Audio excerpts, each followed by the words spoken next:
जय जगन्नाथ। एबे आसी जाइछि आनंद व आलोकर महान पर्व शुभ दीपावली।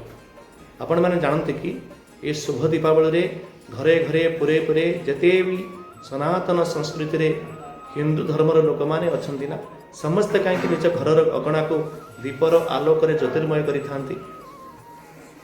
महालक्ष्मी देवी को आह्वान करके पूजा करते जानते कि कारण महालक्ष्मी ये शुभ दीपावली दिन जो कार्तिक कृष्ण पक्ष अमावास्या दिन ही भगवान नारायण के संगे विवाह करते।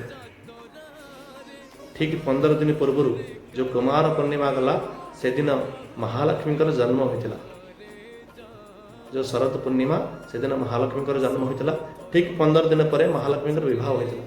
महालक्ष्मी माता समुद्र मंथन प्रकट होते केबे ना शरद पूर्णिमा दिन कुमार पूर्णिमा दिन। यार जो विवरणी आपण श्रीमद् भागवतर अष्टम स्कंदरे अष्टम अध्याय अष्टम नव श्लोक आप देखा पाइबे। जितेबाला देवता माने असुर माने समुद्र मंथन कले प्रथमे अष्टरत्न बाहर। प्रथम तो विश्व गोटे रत्न भाव आसी विष जो साप गरल उद्गार कला ताकू विश्व भाव आसला बहुत क्षति कला। भगवान शंकर तांकू पीक नीलकंठ होते। द्वितीय उच्च शोवा घोड़ा आसला ताकू राक्षस मान नहीं जाते। तापर आसला रावत हस्ती देवराज इंद्र ताको रखिथिले। तापर आसला पारिजात पुष्प ताको देवता मान रखिथिले। तापर कौस्तुभ मणि भी आसला जहाँ भगवान नारायण कंठरे शोभा को बढ़ाई।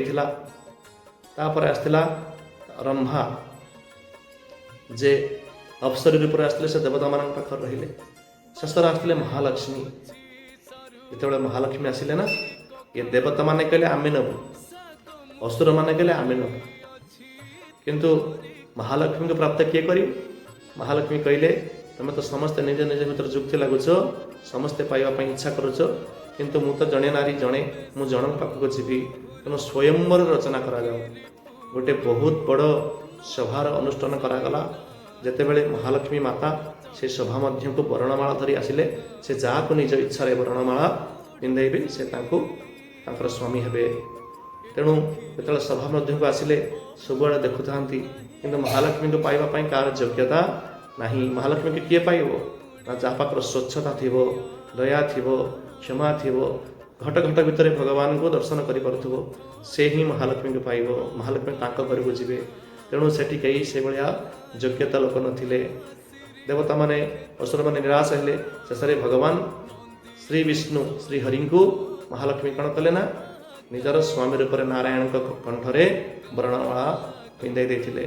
तापर आरंभ होता लक्ष्मी नारायण विवाह उत्सव आयोजन करा। ये आयोजन ये सब कर्म भितर 15 दिन बीती जाता। जो अमावास्या दिन महालक्ष्मी भगवान श्री श्री नारायण संगे विवाह करागला ना से तो आकाशर चंद्र नथिले अंधार थिला। तेणु ये जो 33 कोटी देवता माने समस्ते असुर माने समस्ते कण करथिले ना महालक्ष्मी नारायण का विवाह उत्सव रे प्रदीप जाली भगवान को ये विवाह उत्सव को मनईथिले। तेणु से दिन ठारू घरे घरे पुरे पुरे जो दीपावली अमावास्या आसुची महालक्ष्मी को खुशी करने समस्ते निज घरे प्रदीप प्रज्वलन करुछंती। यही दिन भी भगवान श्रीराम लंकारु विजय सैला पर विजयादशमी दिन रावण को बद्ध कला परे आज दिन में दीपावली दिन से निजर अयोध्या धाम को फेरी। हजार हजार नर नारी माने भगवान श्रीराम को स्वागत करते दीपर प्रज्वलन करी। तेणु ये दीपावली जे दिन जे दीप जालती ना महालक्ष्मी घर को प्रवेश करी। महालक्ष्मी आसले कौन हुए घरे सुख शांति समृद्धि ऐश्वर्य प्राचुर्य सौभाग्य सौंदर्य वृद्धि होता है। रोग शोक नष्ट होता है। दुर्दशा दूर हो जाता है। तेणु समस्ते महालक्ष्मी पूजा करने महालक्ष्मी को संतुष्ट करने घरे घरे घरे पुरे पुरे दीप प्रज्वलन करी। आनंद व आलोकर महान पर्व शुभ दीपावली रे मु श्री लक्ष्मी नारायण का चरणार बिंदु बड़े प्रार्थना करुच्ची आपण मान घर को सुख शांति समृद्धि ऐश्वर्य प्राचुर्य आयु आरोग्य आनंद अभय विजय प्रदान करते महालक्ष्मी। आपण मान पिला मानकर दीर्घायु भव आ घरे घरे पुरे पुरे आनंदर लहरी खेली जाऊ शांतिर लहरी खेली जाऊ। आउ जदि आपण मानक ये वीडियोटी भल लगी कृपा करिकी आपण माने समस्ते ୟାକୁ ସବସ୍କ୍ରାଇବ୍ କରିଦେବେ, ସେୟାର କରିଦେବେ, ଲାଇକ୍ କରିଦେବେ। ଆଉ ଯଦି ଫେସବୁକ୍ରେ ଦେଖୁଥିବେ ଆଉ ଆପଣମାନଙ୍କୁ ଅନୁରୋଧ ରହିଲା ଆପଣମାନେ ଫଲୋ ନିଶ୍ଚୟ କରିଦେବେ। ସମସ୍ତଙ୍କୁ ଜୟ ଜଗନ୍ନାଥ।